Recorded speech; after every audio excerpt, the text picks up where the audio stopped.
సింగరేణి కార్మికులకు కేసీఆర్ అన్యాయం చేశారని ఫైర్ అయ్యారు. డిప్యూటీ సీఎం బట్టి విక్రమార్క కాంగ్రెస్ అధికారంలోకి రాగానే సింగరేణి కార్మికులను ఆదుకోవడానికి చర్యలు తీసుకున్నామని చెప్పారు. కేసీఆర్ రాష్ట్రాన్ని అప్పుల పాలు చేసి జీతాలు ఇవ్వలేని పరిస్థితి తీసుకొచ్చారని విమర్శించారు. పెద్దపల్లి జిల్లా గోదావరిఖనిలో పలు అభివృద్ధి కార్యక్రమాలకు శంకుస్థాపన చేశారు భట్టి విక్రమార్క. ఈ కార్యక్రమంలో మంత్రులు పొన్నం ప్రభాకర్, శ్రీధర్ బాబు, పెద్దపల్లి ఎంపీ వంశీకృష్ణ, ఎమ్మెల్యేలు వివేక్ వెంకటస్వామి, రాజ్ ఠాకూర్ పాల్గొన్నారు. రుణమాఫీ జరగలేదని బీఆర్ఎస్ నాయకులు రైతులను రెచ్చగొడుతున్నారని ఫైర్ అయ్యారు మంత్రులు శ్రీధర్ బాబు, పొన్నం ప్రభాకర్. ఈ ప్రాంతవాసులకు ఉపాధి కల్పించాలి. ఈ ప్రాంతం మళ్ళా దేశవ్యాప్తంగా మనము ఇక్కడ ఉన్న మా పవర్ జనరేషన్కు సంబంధించిన ఎన్టీపీసీ వెలుగులు జిమ్మిన దానికి సంబంధించి జెన్కోకు సంబంధించిన వెలుగులు జిమ్మిన ఈ ప్రాంతానికి సంబంధించిన మా అన్న తమ్ముడు పనిచేస్తేనే దేశవ్యాప్తంగా కరెంట్ వచ్చే విధంగా నిరంతరం ఉండిపోవాలని రాజ్ ఠాకూర్ గారు అదేవిధంగా మా పార్లమెంట్ సభ్యులు ఒక ఆలోచన చేస్తూ ఒక ప్రక్రియ భాగంలో ముందుకెళ్ళి ఈరోజు బట్టి గారిని ఒప్పించి మెప్పించి 8,000 పై చిలుకు కోట్లతో ఈరోజు వారు మరి రాష్ట్ర ప్రభుత్వం తరఫున ప్రకటన చేయటం అనేది ఇక్కడున్న మా సోదరుడు రాజ్ ఠాకూర్ గారికి ప్రత్యేకంగా అభినందనలు, శుభాకాంక్షలు తెలియజేస్తా ఉన్నా. ఎందుకు చెప్తా ఉన్నానంటే అభివృద్ధి చేయాలి, సంక్షేమం చేయాలి. ఈరోజు ఈ ప్రాంత ప్రజలకు అభివృద్ధి చేసినప్పుడే నేను శాసనసభ్యుడిగా ఉంటానని కాంక్షించి ముందుకెళ్లిన నాయకుడిగా నిలిచిండు. ఒక రూరల్ టెక్నాలజీ సెంటర్ అని సాఫ్ట్వేర్ సంస్థను తీసుకొచ్చాలని ఆలోచన చేసినాం. ఆ క్రమంలో ఆ సందర్భంలో మీటింగ్లో మా రాజ్ ఠాకూర్ గారు ఉన్నారు. మేము బిల్డింగ్ ఇస్తామని చెప్పి ఆ సాఫ్ట్వేర్కు సంబంధించిన సంస్థకు సంబంధించిన యజమాని చెప్పి ఈరోజు రామగుండంలో ఒక నెల రోజుల లోపల 100 మందితో ఉద్యోగాలు ఇచ్చే ఒక సంస్థను ఏర్పాటు చేయబోతా ఉన్నాము. ఆనాడు పెద్దలు వెంకటస్వామి గారు కావచ్చు, శ్రీపాదరావు గారు కావచ్చు, మళ్ళీ ఇలా డాక్టర్ బట్టి విక్రమార్క గారు, అదేవిధంగా శ్రీధర్ బాబు గారి యొక్క ఒక చొరవతో ఇలా ఇక్కడి ఒక పెద్ద సంస్థ మన భవిష్యత్తుకు ఒక మార్గదర్శకంగా మరొకసారి ఈ పట్టణంలో ఇప్పుడే ఫౌండేషన్ వేసుకున్నాం.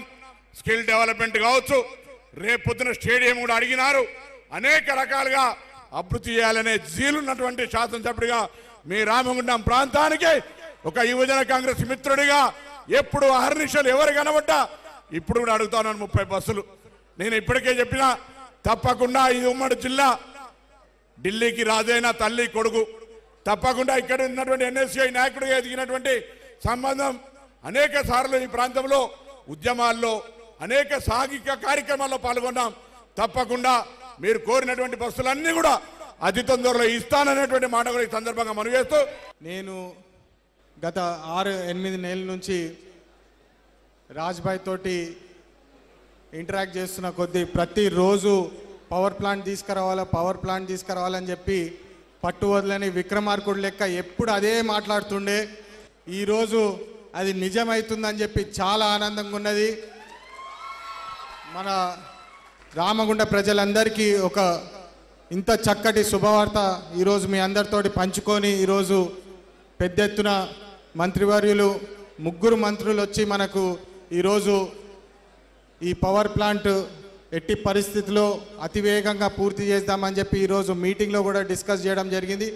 ఖచ్చితంగా ఈ పవర్ ప్లాంట్ ద్వారా దాదాపు 2,000 మందికి ఉద్యోగాలు కూడా వస్తాయని చెప్పి ఈ శుభవార్త మీ అందరి ముందు ఈరోజు తెలుపుతూ, ఇప్పుడు ఏదైతే పెన్షన్ స్కీమ్ కూడా నడుస్తుందో దాన్ని రివైజ్ చేసి మరి కాంట్రాక్ట్ కార్మికులకు, పర్మనెంట్ కార్మికులకు రివైజ్ చేసి పెంచాలని చెప్పి రిక్వెస్ట్ ఉన్నది. దీని మీద కూడా ఖచ్చితంగా కృషి చేసి అయ్యేలాగా చేస్తామని చెప్పి మళ్ళొకసారి మీ అందరికీ తెలియజేస్తున్నాము. ఎన్ని కష్టాలు వచ్చినా రైతుల రుణమాఫీ చేస్తామని చెప్పి చెప్పినారు. దాని మాటకు కట్టుబడి ఉండి ఈరోజు రైతుల రుణమాఫీ కూడా చేసినారు.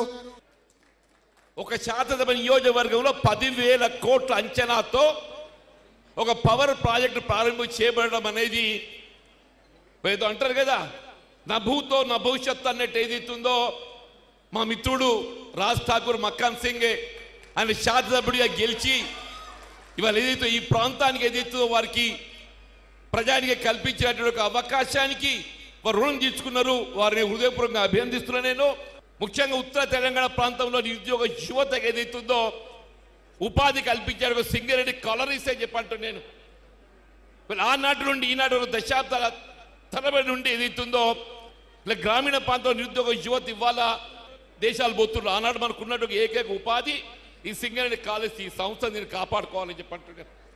ఈ సింగరేణి సంస్థను కాపాడుకోవడానికి కొరకు గౌరవ ముఖ్యమంత్రి గారు ఏది ఇస్తుందో దీన్ని మరింత పెట్టుబడులు పెంపొందించబడే విధంగా ఏ సింగరేణి యాజమాన్యంతో పెట్టుబడి పెట్టించే కళాశాలలు ఏర్పాటు చేయడం జరిగిందో ఇందులో ప్రైవేట్ యాజమాన్యంలో నిర్మింపబడే ఒక కళాశాలల్లో ఆ ప్రైవేట్ యాజమాన్యానికి ఏ విధంగానైతే మరి సీట్లకు అడేవి చేయబడి ఉంటాయో మా సింగరేణి కార్మికుల బిడ్డలకు ఏది ఇస్తుందో ఆ మెడికల్ కళాశాలలో కనీసం ఒక 25% సీట్లు ఏదైతుందో వాళ్ళ పిల్లలు కల్పింపజేయబడే విధంగా మరి ప్రభుత్వం చర్యలు తీసుకోవాలని చెప్పి కోరుతూ ఈ ప్రాంత సమస్యలన్నీ చెప్పినప్పుడు నేనున్నానని ప్రభుత్వం వస్తే అన్ని పనులు చేపిస్తామని చెప్పిన శ్రీధర్ అన్న ఇలా ప్రతిరోజు శాసనసభ్యుడిగా ఎన్నుకున్న తర్వాత ఈ ప్రాంతానికి కావాల్సిన అభివృద్ధి పనులలో దాంతో పాటు రామగుండంలో 1x800 కావాలి, మా ప్రాంతానికి లిఫ్టులు కావాలి, రామగుండానికి పూర్వ వైభవం కావాలి.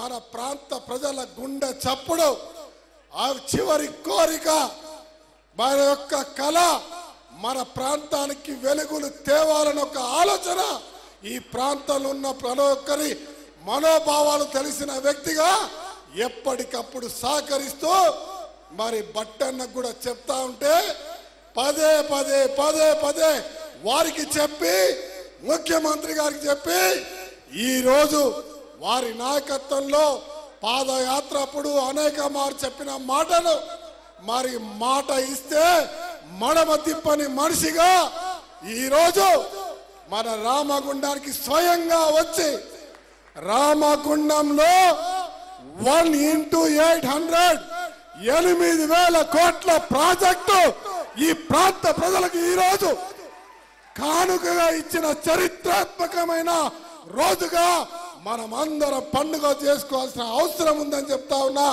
ఒక జిల్లా పరిషత్ చైర్మన్ గా, ఒక శాసనసభ్యుడిగా, ఒక ప్రభుత్వగా ఈ ప్రాంత కోల్బెల్ట్ నుంచి వచ్చిన మా డిప్యూటీ సీఎం గారికి ఒకటే రిక్వెస్ట్ చేస్తున్నా సార్, కార్మికుల పక్షాన ఈ ప్రాంతానికి సంబంధించినటువంటి సుమారు 6,000 మంది కార్మికుల పట్టాలు ఆగిపోయి ఉన్నాయని చెప్పి శాసనసభ్యులు చెప్పినారు.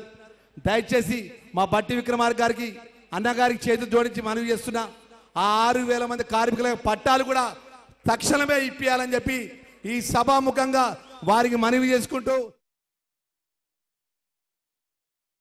కె చంద్రశేఖర్ రావు గారు ఈరోజు స్టేట్మెంట్ ఇస్తూ రేవంత్ రెడ్డి గారు మీరు ఇచ్చిన హామీలు చేయట్లేదు, నేను ప్రజల్లోకి వస్తాను, ప్రజల మధ్యలో నిలబడి మాట్లాడతానని మాట్లాడుతా ఉన్నాడు.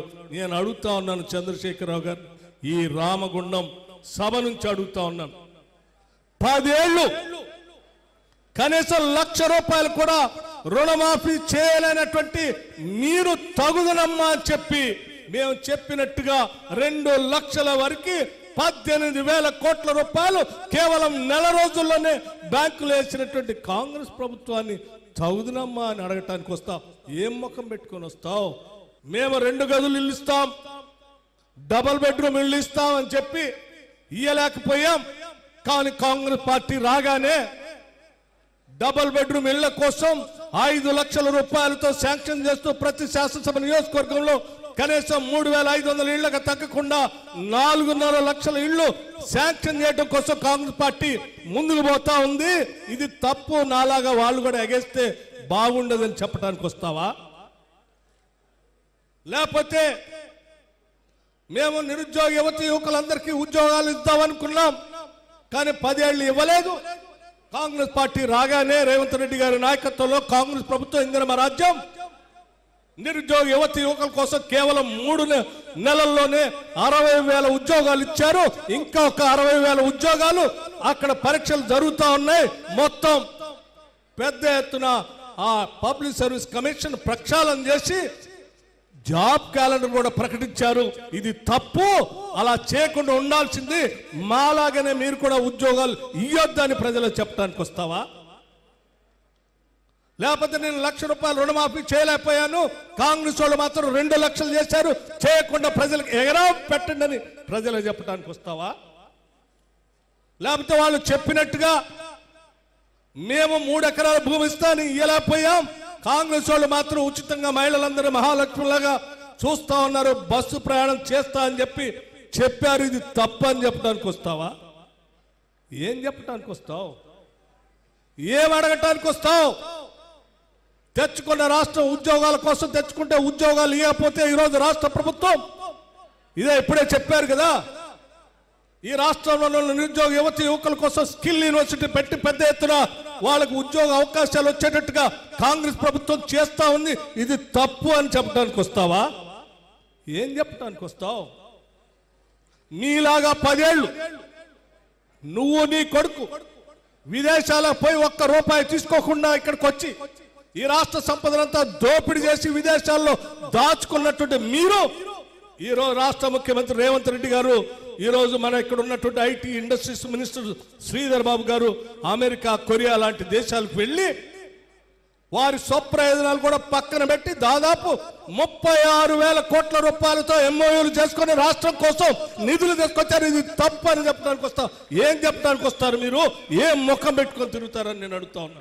బొగ్గుబాయి, బొంబాయి, ఇంకొక బాయి అని చెప్పి బొగ్గుబాయిలో పనిచేసిన కార్మికులు అన్యాయం చేస్తే కాంగ్రెస్ పార్టీ అధికారంలో రాగానే పెద్ద ఎత్తున సింగరేణి కాలేజీలో పనిచేస్తున్నటువంటి నిరుద్యోగ యువకులకి ఉద్యోగ అవకాశాలు ఇచ్చింది కాంగ్రెస్ పార్టీ, నోటిఫికేషన్ ఇచ్చింది కాంగ్రెస్ పార్టీ. అంతేకాదు సింగరేణి కాలేజీలో పనిచేస్తున్న కార్మికుల కోసం దేశవ్యాప్తంగా కాదు ఎక్కడా లేనట్టుగా కార్మికుల సంక్షేమం కోసం ₹1 కోటి ఇన్సూరెన్స్ చేసి కాంగ్రెస్ ప్రభుత్వం ప్రజాప్రభుత్వంగా ముందుకు పోతా ఉంది. ఇది తప్పు అని చెప్పడానికి వస్తావా? ఏం చేయలేదని చెప్పడానికి వస్తా ఉన్నా. నేను అడుగుతా ఉన్నాను, మేము చాలా స్పష్టంగా చెప్తున్నాం, ₹2 లక్షల వరకు రుణమాఫీ చేస్తామని చెప్పాం. చెప్పినట్టుగానే 5 సంవత్సరాలు ఆగలే మేము. కేవలం మేము అధికారంలోకి వచ్చాం 3, 4 నెలలు, 7 నెలలు, 8 నెలలు అవుతా ఉంది. ఈ 8 నెలల్లో 4 నెలలు ఎన్నికల కోడ్లో పోతే మాకు మిగిలింది కేవలం 3 నుంచి 4 నెలలు. ఈ 3-4 నెలల్లోనే అనేక పథకాలు చేస్తూ చివరికి మీరు జీతాలు ఇవ్వలేనటువంటి పరిస్థితిలో ఈ రాష్ట్ర ఆర్థిక పరిస్థితి కుదేలు చేసిపోతే ప్రతి నెల మొదటి తారీఖున జీతాలు ఇస్తూ ఇంకొక 18,000 కోట్ల రూపాయలు తీసుకొచ్చి రైతుల కోసం రుణమాఫీ చేసింది ఈనాటి కాంగ్రెస్ ప్రభుత్వం. ఇది ఛాలెంజ్ గా చెప్తా ఉన్నాం. అంతేకాదు, వాటితో పాటు మీ ఆధార్ కార్డు వల్ల లేకపోతే బ్యాంకులో ఉన్నటువంటి సమాచారం సక్రమంగా లేకపోవటం వల్ల ఎవరిదైనా రుణమాఫీ కాకుండా ఆగిపోతే కూడా మీరు వ్యవసాయ శాఖ అధికారులు కలవండి. ఆ అధికారులు అవసరమైతే మీ దగ్గరకు వస్తారు.